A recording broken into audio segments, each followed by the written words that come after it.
আমাদের জীবনে দুই ধরনের সম্পত্তি হয়ে থাকে।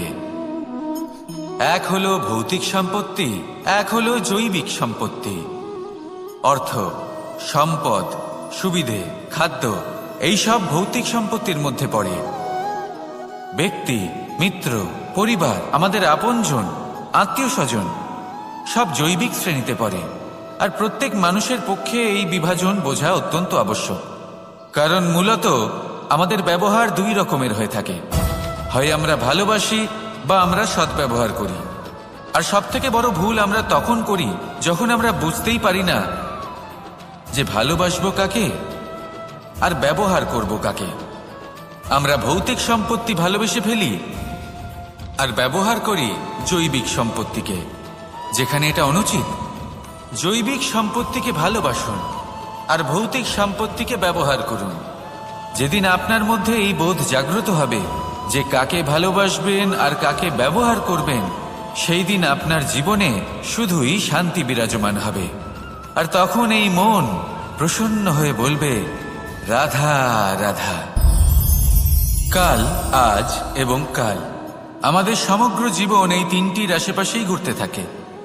আমরা সবসময় বিগত সময়ের বিষয়ে ভাবতে থাকি। অতীতে যদি আমাদের দ্বারা কোনো ভুল হয়, সেই বিষয়ে ভেবে ভেবে আমরা সবসময় অনুতাপ করতে থাকি। এটা উচিত নয়। দেখুন, অতীতের থেকে শিক্ষা লাভ করা অত্যন্ত আবশ্যক, কিন্তু সেই ভুল যাতে আবার না হয় সেই কাজটা কিন্তু আপনাকে বর্তমানেই করতে হবে, তাই না? দ্বিতীয় কথা, আমরা সবসময় ভাবি আগামী দিনের বিষয়ে, ভবিষ্যতের বিষয়ে। আমরা ভাবি যে কাল করে নেব, আজ এই কাজ করতে পারছি না, কোনো ব্যাপার নয়, কাল করে নেব। আজ কাজটা শুরু করতেই পারলাম না, কোনো ব্যাপার নয়, কাল করে নেব। আজকের দিনটাই ভালো ছিল না, কোনো ব্যাপার নয়, সেটা কাল করে নেব। ব্যাপারটা বুঝুন, আপনি নিজের সময় নষ্ট করছেন। দেখুন, এই যে কাল, তা কখনোই আপনার হাতে আসবে না। তাই যে কাজ করতে চান সেটা আজকেই করুন, অন্তত শুরুটা করুন। কারণ এই আগামী সময় তা সবসময় আপনার থেকে এক কদম আগে থাকবে, একদিন এগিয়ে থাকবে। জানেন কেন? কারণ এই কাল আপনার জন্য অপেক্ষা করবে না, সেই জন্য আপনিও এর জন্য অপেক্ষা করবেন না। যা করার তা আজকেই শুরু করুন। কারণ যে বর্তমানে নিজের ভিত স্থাপন করেন না, ভবিষ্যৎকালে তার সুন্দর শক্তিশালী ভবন কখনো নির্মাণই হয় না। আসুন আর আমার সাথে ভালোবেসে বলুন, রাধা রাধা। আপনার কি মনে আছে যে আপনি শেষবার কবে পরাজিত হয়েছেন? আপনার ভুল কবে হয়েছিল? আপনি কবে অসফল হয়েছিলেন, কবে পরাজিত হয়েছিলেন? মনে নেই? তাহলে তো আপনি নিজের জীবনের সবথেকে বড় শিক্ষককে হারিয়ে ফেলেছেন। আপনার বিগত হার, পরাজয়, ভুল, এটাই আপনার জীবনের প্রধান শিক্ষক আর প্রধান সহায়ক। এটাই আপনাকে শেখায় যে কি করা উচিত, কি করা উচিত নয়। এই প্রকৃতি আমাদের কি শেখাতে চাইছে তা বুঝুন। এমন কি কোনো দিন আছে যার শেষে রাত আসে না? এমন কি কোনো নদী আছে যা শুকিয়ে যায় না? এমন কি কোনো বৃক্ষ আছে যার পাতা ঝরে না? এমনই তো হয়। কিন্তু যদি সূর্য পরাজয় স্বীকার করে, তাহলে রাতের পরে কখনোই দিন আসবে না। যদি নদী হার মেনে নেয়, তাহলে সে আবার বর্ষা ঘটাতে কখনোই সাহায্য করতে পারবে না। যদি বৃক্ষ হার মেনে নেয়, তাহলে সে বসন্ত ঋতুতে না নতুন পাতার জন্ম দিতে পারবে আর না গ্রীষ্মকালে ছায়া প্রদান করতে পারবে। যদি এরা সবাই হার মেনে নেয়, তাহলে ধরিত্রী তৃষ্ণার্ত থাকবে। প্রকৃতি আমাদের এটাই শেখায় যে হার, অসফলতা, পরাজয় এগুলো আমাদের জীবনে আসবেই আসবে, আর আমাদের শিক্ষা দিতে আসবে, আমাদের মঙ্গলের জন্য আসবে। তাই নিজের দৃষ্টিভঙ্গি সেরকমই রাখুন। তাই ধনাত্মক দৃষ্টিভঙ্গি দিয়ে দেখুন, নিজের হার, নিজের পরাজয় থেকে শিক্ষা নিয়ে অগ্রসর হতে থাকুন। নিশ্চিত রূপে আপনি জয়ী হবেন। আর যখন জয়ী হবেন, তখন মন প্রসন্ন হয়ে বলবে, রাধা রাধা। কথায় আছে, এই জীবন একটা যুদ্ধ, একটা লড়াই। নিজের অস্তিত্বের জন্য, নিজের মূল্যের জন্য, যা আমরা পেতে চাইছি তার জন্য। এই যুদ্ধে জয়লাভ কে করে? এই যুদ্ধে জয়ী হয় এক যোদ্ধা। এবার বেশিরভাগ সময় আমরা যুদ্ধে অংশগ্রহণ করি না, নিজেকে বুঝিয়ে দিই যে আমরা তো যোদ্ধা নই। কিন্তু বিষয়টা তা নয়। একটা অত্যন্ত গুরুত্বপূর্ণ কথা আপনাকে মনে রাখতে হবে। কোনো যোদ্ধা জন্ম থেকে যোদ্ধা হন না, তিনি চয়ন করেন যে তিনি যোদ্ধা হবেন কিনা। তিনি তখনই একজন যোদ্ধা হয়ে ওঠেন যখন তিনি পিছু হটবেন না বলে দৃঢ় প্রতিজ্ঞ হন। যদি ওনার সামনে অন্যায় হয়, তার বিরোধিতা করার জন্য দৃঢ় প্রতিজ্ঞ হন, তবেই তিনি যোদ্ধা হয়ে ওঠেন। কেউ জন্ম থেকেই যোদ্ধা হয়ে এই পৃথিবীতে আসেন না। আপনি কি হতে চান? সেই দর্শক হতে চান যারা যুদ্ধভূমিতে বসে থেকে অন্য কারোর জয় উচ্ছ্বাস প্রকাশ করেন, নাকি সেই যোদ্ধা হতে চান যিনি নিজের শৌর্য দিয়ে, বীরত্ব দিয়ে নিজের পরাক্রম প্রদর্শন করেন আর যার প্রশংসা যুগ যুগ ধরে হয়ে চলে? আপনি কি হতে চান সেই সিদ্ধান্ত আপনারই। আসুন আর আমার সাথে ভালোবেসে বলুন, রাধা রাধা। নাম, এই নাম আসলে কি বলা বড়ই মুশকিল। এই সংসারের প্রত্যেক বস্তু, প্রত্যেক ব্যক্তি, প্রত্যেক স্থান, প্রত্যেক জাতি, প্রত্যেক সম্প্রদায়ের নাম আছে। কিন্তু এই প্রত্যেক নাম কি যথেষ্ট? একেবারেই নয়। দেখুন, কিছু নাম হয় যা জন্মসূত্রে লাভ করা। যেমন আমার নাম রাখা হয়েছিল কৃষ্ণ, কিন্তু পরে মা আমাকে আদর করে কানাই বলতেন। যখন আমি গোবর্ধন পর্বত ধারণ করি, তখন সকলে আমাকে গোবিন্দ বলে ডাকতেন। যখন আমি কংসের সংহার করেছিলাম, তখন সকলে আমাকে কংসহারি বলতেন। যখন আমি গীতাতে জ্ঞানের উপদেশ দিয়েছিলাম, তখন সবাই আমাকে যোগেশ্বর ডাকতেন। কিছু নাম হয় যা জন্মসূত্রে পাওয়া যায়, আর কিছু নাম হয় যা কর্মসূত্রে পাওয়া যায়। জন্মসূত্রে পাওয়া নাম মৃত্যুর সাথে সাথে শেষ হয়ে যায়, কিন্তু কর্মের দ্বারা প্রাপ্ত নাম মৃত্যুর পরেও অক্ষত থেকে যায়। তাই আপনি এই নামের মোহে কখনোই জড়াবেন না। শুধু কর্ম করতে থাকুন, তাহলেই এই মন আনন্দিত হয়ে উঠবে। আসুন আর আমার সাথে ভালোবেসে বলুন, রাধা রাধা। সংসারের সবথেকে গুরুত্বপূর্ণ বস্তু কি? সবথেকে গুরুত্বপূর্ণ ব্যক্তি কে? সবথেকে গুরুত্বপূর্ণ অস্ত্র কি? আপনার কাছে সবথেকে গুরুত্বপূর্ণ সময় কোনটা? এমন অনেক প্রশ্ন আমাদের মনে আসে, এবং তার উত্তর খোঁজার জন্য আমরা কি না করি, কোথায় কোথায় না যাই, যেখানে এর উত্তর আমাদের কাছেই রয়েছে, আমাদের সামনেই রয়েছে। সংসারের সবথেকে গুরুত্বপূর্ণ ব্যক্তি হলেন তিনি, যিনি এই মুহূর্তে আপনার সাথে রয়েছেন, আপনার সামনে রয়েছেন। সবথেকে গুরুত্বপূর্ণ অস্ত্র হলো সেটাই যা আপনার কাছে রয়েছে। সবথেকে গুরুত্বপূর্ণ বস্তু সেটাই যেটা এই মুহূর্তে আপনার হাতে রয়েছে। সবথেকে গুরুত্বপূর্ণ পুঁজি সেটাই যেটা এই মুহূর্তে আপনার সাথে রয়েছে। আর সবথেকে শ্রেষ্ঠ এবং গুরুত্বপূর্ণ ফল সেটাই যেটা আপনি এই মুহূর্তে ভোগ করছেন। যা আছে তা এই মুহূর্তেই আছে। পর মুহূর্তে আপনি থাকবেন কিনা সেটা আপনিও জানেন না। তাহলে বাকি কোনো ব্যক্তি বা বস্তু বা অস্ত্র বা ধনের বিষয়ে আপনি কি বা বলবেন? জীবন যদি থাকে, তাহলে তা এই মুহূর্তে আছে, বর্তমানে আছে। অন্য সবই ভাবনা এবং কল্পনা মাত্র। তাই এই জীবন উপভোগ করুন, শুধু আনন্দই আনন্দ পাবেন।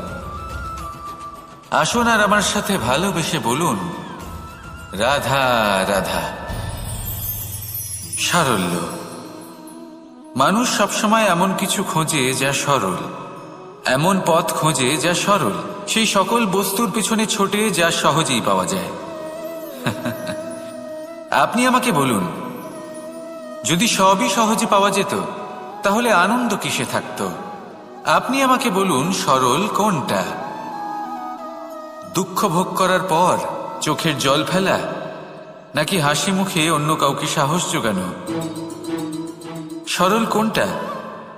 পড়ে যাওয়ার পরে কাউকে সাহায্যের জন্য অনুরোধ করা, নাকি স্বয়ং নিজের পায়ে উঠে দাঁড়িয়ে শক্তি অর্জন করা? সরল কোনটা? ঝড় বৃষ্টি আসার পরে নিজের ভেঙে যাওয়া বাড়ি দেখে চোখের জল ফেলা, নাকি মাটিতে জল দিয়ে আবার নিজের বাড়ি মেরামত করে পুনর্নির্মাণ করা? কোনটা সরল? আপনি দেখবেন সেটাই সরল যেটা শেষে আপনাকে যন্ত্রণা দেবে। সরল পথ নির্বাচন করবেন না, উচিত এবং শ্রেষ্ঠ লক্ষ্য নির্বাচন করুন। পথ যেমনই হোক না কেন তা আপনাকে মেনে নিতেই হবে। যদি পথ কঠিনও হয় তাও ভালো, কারণ যে ব্যক্তি কঠিন পথে চলা শুরু করেন শেষ পর্যন্ত সাফল্যের ফুল তার চরণেই এসে পড়ে। তাহলে সামনে এগোতে থাকুন আর আমার সাথে ভালোবেসে বলুন, রাধা রাধা। জীবনে কখনো না কখনো এই প্রশ্ন আপনার মনে এসেই থাকে যে আমরা আসলে কি, কোথা থেকে এসেছি, সূত্রপাত কোত্থেকে হয়েছে, লক্ষ্যটা কি আর কোথায় পৌঁছতে চাই, আমাদের অস্তিত্ব কি, আর কেন এই জীবন আমরা লাভ করেছি। আসে, বেশিরভাগ মানুষের মনেই এই প্রশ্ন আসে, আর আসাও উচিত। দেখুন, আপনার অধিকার এটা জানা যে আপনি কে, তাই এটা খুঁজতে থাকুন, ভাবতে থাকুন। কিন্তু তার থেকেও বেশি গুরুত্বপূর্ণ কিছু আছে, আপনার কর্তব্য, নিজেকে সঠিকভাবে গড়ে তোলার কর্তব্য। এটাই বেশি গুরুত্বপূর্ণ, এটাই করুন। নিজেকে নির্মাণ করুন, নিজের কর্মগুলিকে, নিজের গুণগুলিকে, নিজের মূল্য নির্মাণ করুন, যা আপনার অস্তিত্বকে আকার দিতে পারে, আপনার পরিচয়কে আকার দিতে পারে, যা আপনাকে আপনার লক্ষ্যে পৌঁছে দিতে পারে, যা আপনাকে আপনার সূত্রপাত দেখাতে পারে, আপনাকে নির্দেশ দিতে পারে। তারপর নিজেকে খোঁজার কোনো অর্থই থাকে না, নিজেকে নির্মাণ করা বেশি গুরুত্বপূর্ণ হয়ে যায়। আর এটাই হলো বেশি গুরুত্বপূর্ণ কাজ, তাই আপনিও এটাই করুন। আর আমার সাথে ভালোবেসে বলুন, রাধা রাধা। সাফল্য খুব সহজ এক শব্দ। এটা হলো সেই সব শব্দের মধ্যে অন্যতম যা মানুষ একটু বুঝলেই ভাবেন সব বুঝে ফেলেছি। আর যেই উনি বুঝতে পারেন সাফল্য কি, আজীবন সেই সাফল্যের পেছনেই ছুটতে থাকেন। এই সাফল্য হলো একটা খেলার মতো, যাতে মানুষ নিজের সমস্ত জীবন বাজি লাগিয়ে দেন। আর প্রত্যেক খেলার মতোই এরও কিছু নিয়ম রয়েছে। আর প্রাথমিক নিয়ম হলো, এই সাফল্য লাভ করার জন্য সাফল্য লাভ করার স্বপ্ন আপনাকে অবশ্যই দেখতে হবে আগে। হ্যাঁ, কিন্তু শুধুমাত্র স্বপ্ন দেখলেই কিছুই হবে না।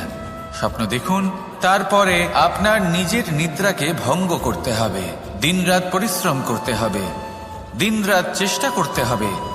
তবেই এই সাফল্য আপনার কাছে আসবে আর আপনার পদানত হবে। তাহলে স্বপ্ন দেখুন আর পরিশ্রম করে তাকে সার্থক করুন। যদি এটা করেন তবেই সাফল্য সহজেই আপনার কাছে আসবে। আর তখন মন প্রসন্ন হয়ে বলবে, রাধা রাধা। সমস্যা, প্রত্যেকের জীবনেই সমস্যা আসা যাওয়া করে। আর প্রত্যেক মানুষ সমস্যা আসার পর তার সমাধান খুঁজতে উঠে পড়ে লাগে। কিন্তু যখনই সমস্যার সমাধান হয়ে যায়, আমরা সুপ্রসন্ন হয়ে যাই এবং অসাবধানও হয়ে যাই। আমাদের মনে হয় যে আমরা সম্পূর্ণরূপে সমস্যার অন্ত করেছি, কিন্তু কোথাও না কোথাও একটা ছোট্ট বীজ রয়েই যায়। আর সেই বীজ আমাদের অসাবধানতার ছত্রছায়ায় বড় হতে থাকে, আর তারপর মহা সংকট হয়ে আবার আমাদের উপর আক্রমণ করে।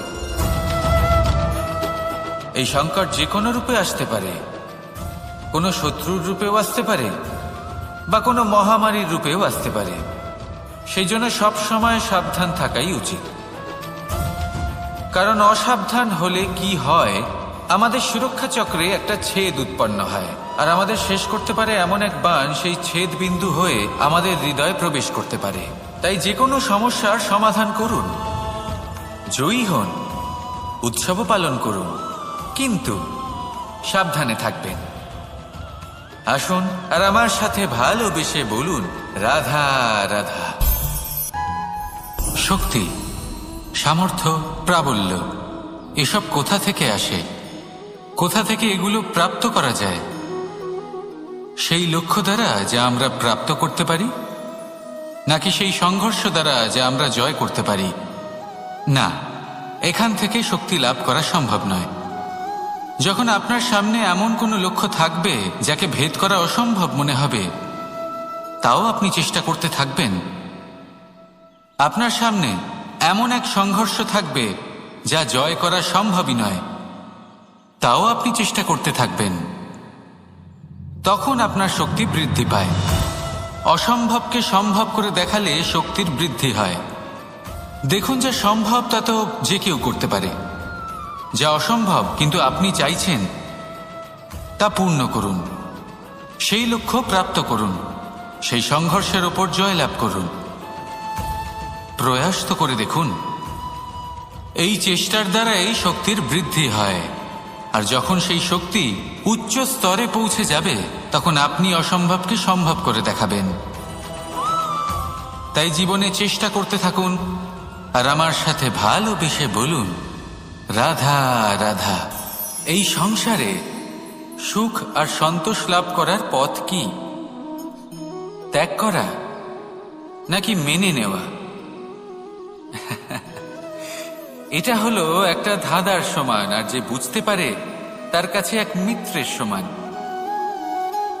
দেখুন, আপনি যা বদলাতে পারেন তা আপনি বদলে ফেলুন। যা আপনি বদলাতে পারবেন না তা আপনি স্বীকার করে নিন।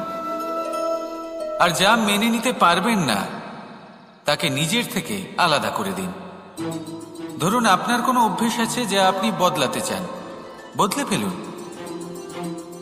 যদি কোনো সমস্যা থাকে যা বদলানো আপনার হাতে নেই, তা স্বীকার করে নিয়ে তার সাথে পথ চলা শুরু করে দিন।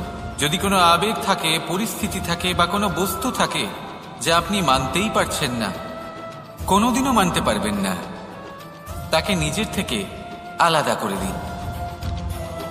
একেও সন্ন্যাস বলা হয়। জীবনে সুখ দুঃখ, ক্ষয় হোক বা লাভ, এই সবেতেই সমান রূপে যাপন করা, তাই হলো সন্ন্যাস। এতেই জীবনের আনন্দ রয়েছে। তাহলে এই আনন্দ উপভোগ করুন, আর আমার সাথে ভালোবেসে বলুন, রাধা রাধা। আজ আমি আপনাকে একটা কাহিনী শোনাবো। একটা খাড়াই উঁচু পাহাড় ছিল, যা বেয়ে ওঠা প্রায় অসম্ভব কাজ ছিল। এবার একদিন কয়েকটা ব্যাঙ এলো আর তা বেয়ে উঠতে শুরু করলো। আস্তে আস্তে প্রত্যেকটা ব্যাঙ মিলে লাফিয়ে লাফিয়ে ওপরে ওঠার চেষ্টা করছিল। নিচে কিছু পশু দাঁড়িয়েছিল যারা বলছিল, এটা তো অসম্ভব ব্যাপার, এই ব্যাঙগুলো উঠতেই পারবে না, সকলে পড়ে যাবে। আর তারপর ধীরে ধীরে সমস্ত ব্যাঙ নিচে পড়তে থাকলো। শেষ পর্যন্ত একটাই ব্যাঙ ছিল যে শিখরে পৌঁছতে পারল। জানেন সে কেন পারল? কারণ সেই ব্যাঙ বধির ছিল। সে কারোর কথা শোনেনি। ও স্থির করেছিল শিখরে পৌঁছতে হবে, আর পৌঁছে গেল। এবার এটা কিন্তু আমাদের জন্য অত্যন্ত গুরুত্বপূর্ণ শিক্ষা।